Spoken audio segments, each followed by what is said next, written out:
Hello, welcome back to GameSpot's coverage of Game of the Year 2015. You're watching our platform report cards. It's time to talk about Sony PlayStation, the PlayStation 4. Yay. Pretty good year for those guys. Last generation, obviously lagging behind up until the last couple of years and sort of reached parity, at least in terms of sales.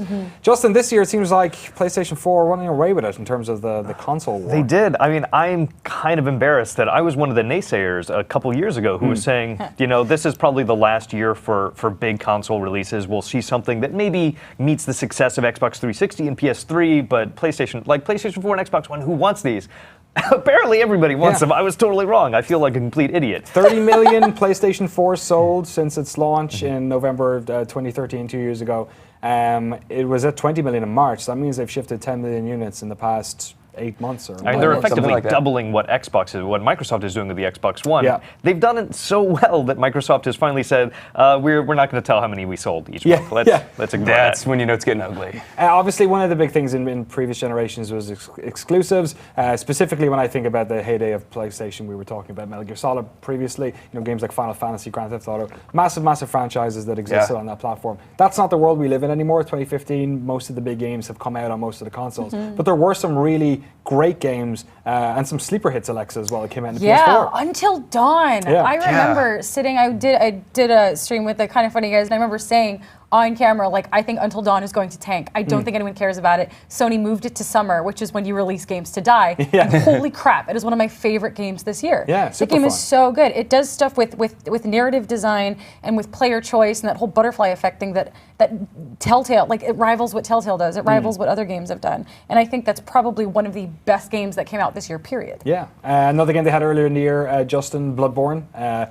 Big game for fans, I know, of the Dark Souls and Demon Souls series here in the office, but also for people who hadn't really played those games at all. Yeah, for someone like me who has been beaten down by Dark Souls games previously, I'm not a fan of that sadistic type of gameplay, but I really enjoyed Bloodborne. Like, it is just really solid in the way that it handles, and I love the way that it tells a story, that it's not beating you over the head with something, the story is what you discover as you're going along, which is just fascinating. Kind of like Destiny in the same way. It doesn't tell you what the story is, you kind of have to figure it out on your own. Interesting choice. I mean, with Taken King, clearly there's a lot more story going on now, but... And when you mention Destiny as well, the other big thing, I guess, with Sony right now is that they are sort of the de facto lead platform for a lot of these games. They don't have exclusivity, but they do have DLC exclusivity. They're getting the third-party exclusives that Microsoft used to get. They've done stole a very... Call of Duty. Yeah, they've positioned themselves as like the go-to console for all that kind of stuff. For both Destiny and Call of Duty. Yeah. Battlefront too. Yeah, and Battlefront as well. And you can see it across the board. It's not just in terms of the content they're getting, but it's also in terms of, like, whenever you turn your television on now, whenever you see a commercial for any of these big games, you know, anecdotally at least, it always seems to be Sony's logo right at the end of the trailer. Yeah, and you can't dismiss that. I mean, anecdotal though it may be, I mean, that is, you know, you're not the only person to notice that. It is like, this is a real thing. It is the feeling within the gaming community, yeah. Let's talk about some of the other exclusives they had. I'm not sure if it really counts, to be honest, but Journey HD, or not HD, but the remastered version of Journey came out this year. And Uncharted, the remasters, they came out as well. Actually, God of War, God the of War remastered came out as well. Remasters. Yeah, bringing back a lot of those like really beloved and distinctly PlayStation brands, which has been great. I mean, not as exciting as, you know, something like a sleeper hit like Until Dawn, but yeah, it's great to see all that stuff come back and, you know, have an excuse to play. I mean, like, I played through Last of Us against simply because I could. It's like, it's HD, might as well, and like it's a great excuse to go back and play some of that stuff. So hey, it certainly hasn't hurt PlayStation 4's standing in the console war, whatever.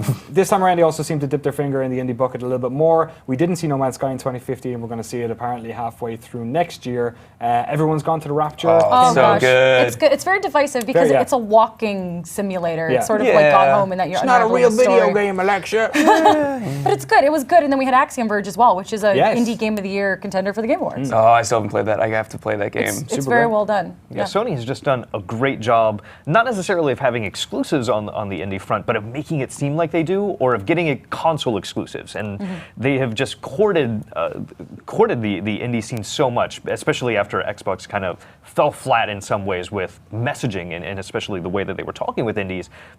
They made indies feel like, I feel at the beginning of the year at least, like that wasn't the platform for them, where Sony was very inviting. And Microsoft has definitely turned that around through the end of this year, but that paid off dividends until the end of this year now, with Sony making it seem like, well, this is the place to release your game. Yeah, and one of the big sort of reasons I feel like Microsoft were on the front foot with that as well was that their UI and their interface for purchasing and whatnot felt like it was worked on the Xbox 360s, and Sony's didn't really feel like it that way at all on the PlayStation 3. This time around, PlayStation Store, it's very inviting. They got good deals on pretty frequently. PlayStation Plus is one of the best. I'm a huge fan. I think if you own a PS4, it's absolutely worth being a PlayStation Plus subscriber. I mean, you get so Rocket much. League was on it. Yeah. I downloaded Broken Age last month. I don't know if anybody remembers or cared about the SSX reboot that happened a couple years ago, but it was actually pretty fun, and now you can play it for free. You probably forgot about it or maybe never played it, and now you can just download it for free. It seems like there's at least one game every month where I'm like, yep, I will absolutely take that. Excellent, great. Yep. That on top of being able to play online, obviously, it's super worth it. I think Sony's done a great job of curating quality content for subscribers. Decent price as well, and PlayStation Now obviously was launched in previous years, but this year as well they did some really great deals around, say, a big game is coming out, so why don't you play some of the old ones in the series? Yeah, and getting very them in there. smart. I mean, my girlfriend's played more Tokyo Jungle in 2015 than probably any other game on our PlayStation 4 Wow. because it's on that system. Yeah. Did you dive into that stuff at all? I built out my library this year by just grabbing all these old games that I missed through PlayStation Plus. Totally. And then I probably would not have bought Rocket League because I'm not a big fan of online multiplayer games. But that game is the best online multiplayer game out there, I think, this year. I bet a lot of people wouldn't have, and I think as much as they probably rue the fact that they gave away their game on PS4. But we're all coming back. Exactly, and all that DLC being sold as well, and people are sort of able to pick it up as well. Well, PlayStation Plus has been a great way to get access to a lot of these games. But Sony also has a kind of backwards approach, I think, to backwards compatibility with PlayStation Now. Well, That's about that. Although, I'm sure you've heard the news recently that it does exist, and Battlefront came with download codes for old PS2 Star Wars games, and so the technology is there, and it seems like only a matter of time. Well, that Right. makes it more problematic. This is obviously a business decision. That's what PlayStation Now is. Here's a way that we can monetize this, but it's not not what we user friendly. want. It's not consumer Yeah. friendly. That's true. I'm secretly hoping that it changes, but you're right. It's always going to come down to making a profit, Yeah. and so And if ever there was a library of, it's wonderful that Xbox has backwards compatibility, but the original Xbox only goes back so far. If you think about wonderful libraries, Sega's not around anymore. Yeah. Nintendo have their own thing going on, but Sony's got some fantastic it's games. hard to compete with PS2's library. Yeah. I think it is by numbers, it actually the largest game library of any console, right? We're Yeah. not going to get. At best, we would probably get PS3 backwards compatibility. But even being able to access your PlayStation Network games, the fact that I can only play most of these games on my PS3 feels a little bit ridiculous. It I keep my is. It makes PS3 me just really to get sad. those. It feels that way because it is ridiculous. At least they allowed you to get Journey for free if you'd bought that on PlayStation Store. one on exception. PlayStation 3. Exactly. There should have been Flower. more stuff like that. Wallflower. And Flower as well. So I that don't know. game company are at least pushing it. Yeah, when they're forward. great, yay for them. If There's no one else just- is. Cheaper as well now. We're down to $350 sticker price. Apparently, we've got bundles now for $300. Yeah, Well, they For have like to a stay week. competitive. Yeah. The Xbox has been killing it with console bundles. Yes. And we saw that last month in the NPDs in the US. Xbox outsold the PS4 despite losing every other month, or not every other month. They've been back and forth, but PS4 has been ahead.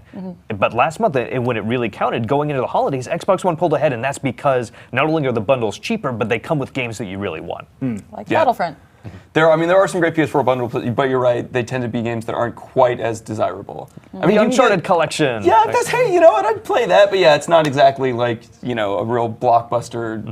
Well, it's buy a not Tomb console Raider. for Like the fact that Xbox comes with something like the Tomb Raider, that's their exclusive. Yeah. Yeah, and Whereas- that's I That's really a hope that loss. game succeeds. I really, really hope that game. Yeah. 'Cause, And if it doesn't, you'll be able to play it in 2016 on the PlayStation 4. Holiday 2016, Inevitably, which could be early year 2017 if we go by holiday. Right, yeah, for sure. Last point on this, I guess. We didn't see Morpheus. It got renamed to PlayStation 4. We didn't see it released. PlayStation VR? PlayStation VR. What did I say? You said PlayStation PlayStation 4. 4. It I got said renamed to the PlayStation 4. VR. Well, I know what it's- you meant. Yeah, that headset thingy PlayStation with the VR. cable. We didn't see it released this year, but I guess has the messaging changed? As of January 2015, people in VR, we read in the comments, we see it on threads, we read about it on Twitter. People getting sold VR is kind of a difficult thing. Do you think that now in December of 2015 that people are more acceptable and maybe looking forward to PlayStation VR, or are we still in the same kind of position?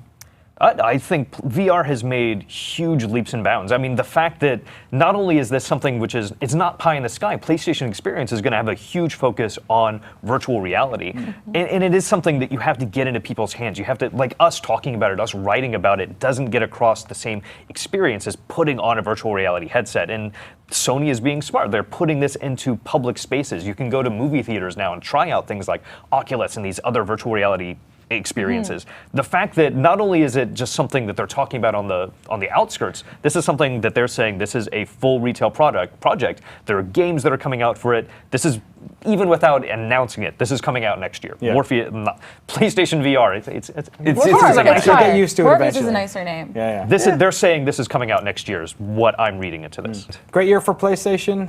PS4 in 2015. We'll have to see what 2016 has to offer. Thanks so much for coming in, Justin, Alex, and Scott. Appreciate your time. Let us know what you think of PlayStation 4 in the comment box below, especially you Xbox One owners who are probably watching this as well. Don't forget, we did one of those videos already. You can watch our Xbox One impressions on GameSpot.com right now as well. So for more of our Game of the Year coverage and for more of our platform report cards, stay tuned to GameSpot.com.